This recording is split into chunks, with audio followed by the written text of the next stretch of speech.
xuống, tại nó không khỏe. Rồi chừng nào nó khỏe nó xuống cho bọn Luôn cỡ bây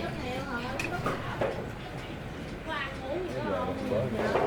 20 mấy trọng cái nhiều cái tầm đến nó nhiều cái hấp á tinh thần con người bệnh rồi đúng là nó mau bệnh nó nặng lắm phải là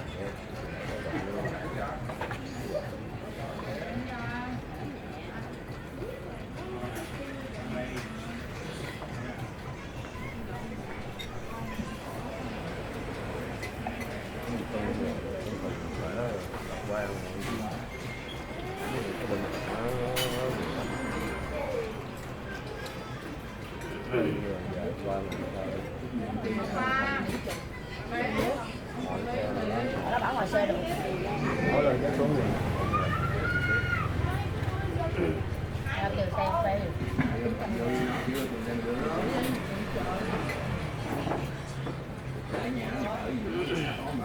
nó rồi không biết đó tại nó bắp tóc á nó nhập lại Bật vô bật đó. nó vô học học muốn Ngồi học. Đó làm ghé thì các bạn ở đây. không phải là ghé thì cái nó chuyên khoa hay chuyên khoa bây giờ đẩy qua bên kia nữa nó không phải nó gì nó cũng đẩy ngược về cũng vậy vậy bây giờ em mới ở cái khu vườn này đây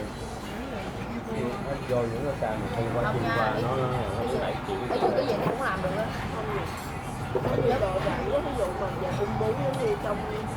cái bọc của mình cái gan thì đại tràng này nó vẫn nổ rồi nhưng mà khi mà cái khối u nó mà nó ngấm mà không bị gì đó là nó nằm ra bên thẳng ung bướu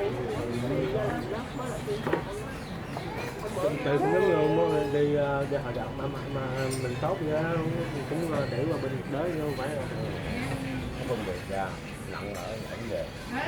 mình chỗ Ở cung về xong rồi hả ở cung ở nhà nằm đau hoài xong đâu có cắn à cái chỗ mình muốn hiểu là nó biết là hết rồi nó bắt đầu coi nhưng mà mình có điều kiện muốn vô tôi vô cũng đầu hàng nhưng mà mình muốn không vô đây á nghe nói bệnh là có người cũng đi qua rồi nó cũng nằm ở đó một tuần cuộc đó về nó đau mà không có thấy đau luôn tới nhà rồi đó tới khám nào tới không mà cũng cái khám á chở tới khám rồi cái tới này để mình vô tới đâu cái bước nào nó biết mình cũng có biết không có gạt được nó không là cái gì không biết rồi nó cái